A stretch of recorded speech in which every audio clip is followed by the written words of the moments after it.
Halo, salam jumpa. Inilah Warta Belanda bersama Eka Tanjung dari studio di Almere. Kita punya 3 topik untuk kali ini. Topik pembahasan yaitu yang pertama, pemerintah Belanda perlunya kebijakan berkaitan wabah corona. Dan yang kedua kawan, maskapai penerbangan Belanda KLM buka kembali jalur ke-7 destinasi di Eropa. Dan yang terakhir dan ketiga, sehubungan wabah COVID-19 ini, Liga Sepak Bola Belanda dihentikan tanpa juara. Yang pertama, Belanda perlunya kebijakan coronanya, kawan. Yaitu pemerintah Belanda mengumumkan tanggal 6 Mei lalu bahwa peraturan lebih longgar untuk masyarakat sehubungan dengan wabah corona. Pemerintah di Den Haag mengambil keputusan ini karena menilai penanggulangan penyebaran virus di Belanda bisa dikendalikan. Berikut keputusan yang berlaku secara bertahap dari tanggal ke tanggal. Mohon diperhatikan tanggalnya. Tanggal 11 Mei 2020 mulai berlaku aturan sebagai berikut, yaitu yang pertama siswa-siswa sekolah dasar. Mereka sudah mulai masuk kembali dari kegiatan sekolah, sudah mulai berjalan untuk anak-anak siswa sekolah dasar. Lalu untuk olahraga bagi mereka sampai dengan usia 12 tahun boleh berolahraga dan beraktivitas asal di bawah bimbingan. Demikian disampaikan oleh Perdana Menteri Mark Rutte 6 Mei lalu. Sementara itu remaja usia di atasnya yaitu antara 13 sampai 18 tahun boleh juga berolahraga dan beraktivitas atas bimbingan, jadi harus dibimbing. Sementara remaja itu tetap harus menjaga jarak 1,5 meter satu dan yang lain. Jadi tidak boleh terlalu berdempetan. Nah, termasuk juga olahraga luar ruangan dalam grup diperbolehkan juga untuk dijalankan kembali mulai tanggal 11 Mei dengan mematuhi jarak, kembali lagi jarak 1,5 meter. Namun pertandingan yang sifatnya pertandingan atau kompetisi belum boleh dijalankan. Sektor jasa yang termasuk di dalamnya adalah kontak tubuh ya, dalam kegiatannya sebagian profesi yang bersentuhan tubuh selama ini dilarang, tapi mulai tanggal 11 Mei diperbolehkan kembali. Bicara tentang jasa kontak tubuh, kita mengasosiasikan sebagai atau disebutkan sebagai profesi les mengemudi, kemudian profesi medis, dokter gigi, kemudian pijat, terapi, salon, cukur rambut, kemudian pedikur, manikur, dan juga akupunktur dan lainnya. Dan tapi ada aturannya, yaitu di dalam ruang itu seharus sebisa mungkin dijaga jarak, kembali lagi jarak 1,5 meter antara satu dengan yang lain. Dan praktek harus dilakukan berdasarkan pendaftaran. Jadi tidak boleh ad hoc, on the spot, masuk langsung tidak bisa. Jadi harus daftar dulu sebelumnya. Sehingga kalau orang itu ada keluhan sebelumnya, mereka itu bisa dibicarakan. Maunya keluhan kesehatan dan lain sebagainya, ada indikasi-indikasi dia terkena flu atau virus corona ini, bisa dibatalkan atau bagaimana. Jadi itu bisa lebih terkontrol daripada kita menerima semua orang. Lalu aturan lain juga perpustakaan. Perpustakaan bisa buka kembali yang selama ini tutup, tapi tetap harus menjaga jarak 1,5 meter satu dan yang lain. Biasanya ada jalur itu di sana. Dan yang tidak kalah penting untuk masyarakat umum adalah aturan bagi angkutan umum. Masyarakat diimbau untuk seminimal mungkin sih memang untuk menggunakan kendaraan umum. Itu kalau boleh pakai kendaraan umum kalau memang tidak ada alternatif lain. Artinya sarannya adalah jangan terlalu berkonsentrasi dengan massa yang terlalu banyak. Jadi kalau memang bisa naik sepeda, sebaiknya naik sepeda atau naik kendaraan pribadi kalau itu memungkinkan. Nah, jika semuanya berjalan dengan baik, pemerintah menjanjikan dengan jumlah penularan virus yang bisa dikendalikan, maka diharapkan 1 Juni 2020 akan ada aturan baru yang lebih longgar lagi, yaitu sekolah sekarang anak-anak yang lebih besar, anak-anak SMP dan SMA bisa kembali ke sekolah dan proses belajar mengajar bisa dilanjutkan. Saat ini masih tutup loh, saat ini belum buka. Jadi mulai 1 Juni diharapkan mereka bisa sekolah lagi. Lalu restoran yang outdoor di pantai-pantai, tempat-tempat pariwisata itu bisa juga buka mulai 1 Juni dengan menjaga jarak 1,5 meter antara para tamu yang bukan keluarga atau yang bukan satu rumah. Jadi kalau kita berempat, istri saya, dua anak saya itu boleh satu gerombolan gitu karena kita sama-sama dari satu rumah. Tapi kalau orang yang tidak dikenal atau tinggal di rumah yang berbeda itu harus menjaga jarak 1,5 meter. Itu yang aturan yang di sini berlaku dan itu tetap dipertahankan. Lalu mengenai bioskop, restoran dan kafe serta instansi budaya ya seperti umpamanya konser dan sebagainya itu gedung teater itu boleh buka dengan syarat. Itu syarat-syaratnya termasuk restoran nih kawan-kawan yang punya restoran di Belanda. Mohon diperhatikan yaitu maksimal pengunjung di dalam restoran itu bukan pengunjung, maksimal orang di dalam restoran itu adalah 30 orang. 30 orang itu berlaku mulai 1 Juni. Boleh buka restorannya tapi maksimal 30 orang termasuk di dalamnya personil kita. Jadi kalau kawan punya restoran di Belanda, kemudian pegawainya hari itu ada totalnya ada 5, berarti boleh menampung dalam waktu yang sama 25 orang. 25 orang tamu boleh makan di situ sehingga total 30 maksimal. Nah, bagaimana kalau 4 orang sudah selesai makan? 4 orang bisa masuk lagi sehingga jumlahnya dari 21 menjadi 25 lagi tamunya. Begitu aturannya yang selama ini juga kita saksikan di supermarket yang tidak pernah tutup sebenarnya. Itu begitu. Jadi mereka mewajibkan semua pengunjung untuk membawa troli. Jadi mereka menghitung berdasarkan troli. Jadi maksimal 30 berarti kalau trolinya habis itu berarti hitung kasarnya gitu berarti orangnya di dalam sudah 30.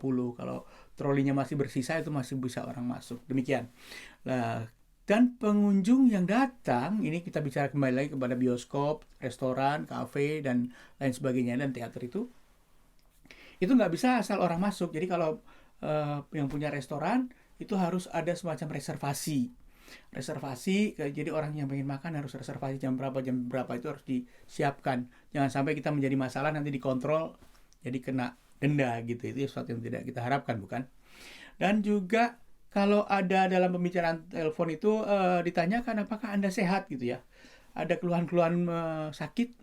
Kalau si bakal tamunya itu mengatakan tidak ada, berarti kita bisa terima dia, apalagi atau hari terakhir masih bisa ditanyakan.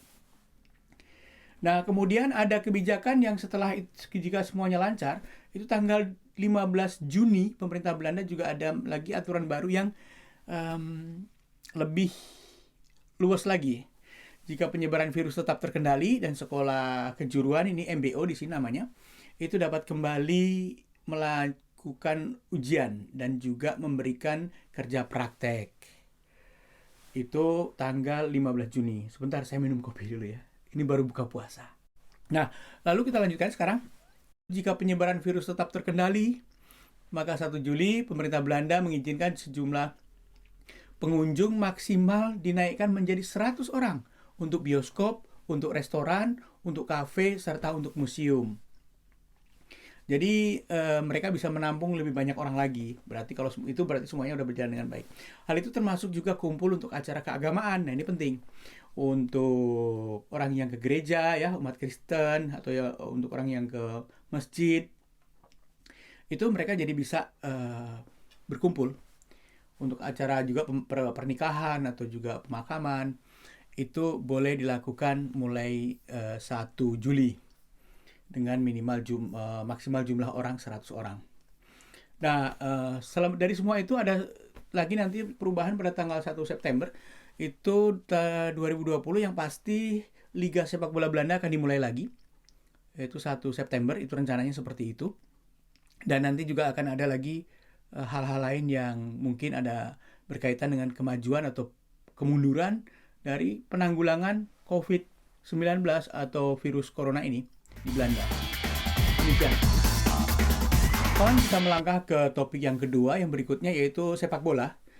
Jadi organisasi Persatuan Sepak Bola Belanda di sini namanya KNVB memutuskan bahwa Liga Belanda The Eredivisie tidak ada juaranya untuk musim kompetisi tahun 2019-2020 ini.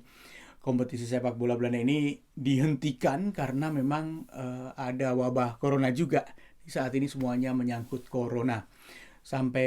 Padahal sudah sampai ke putaran 25 di Liga Belanda itu ya. Jadi pertandingan ke-25, urutan pertama diduduki oleh dua klub yaitu Ajax Amsterdam dan AZ Alkmaar.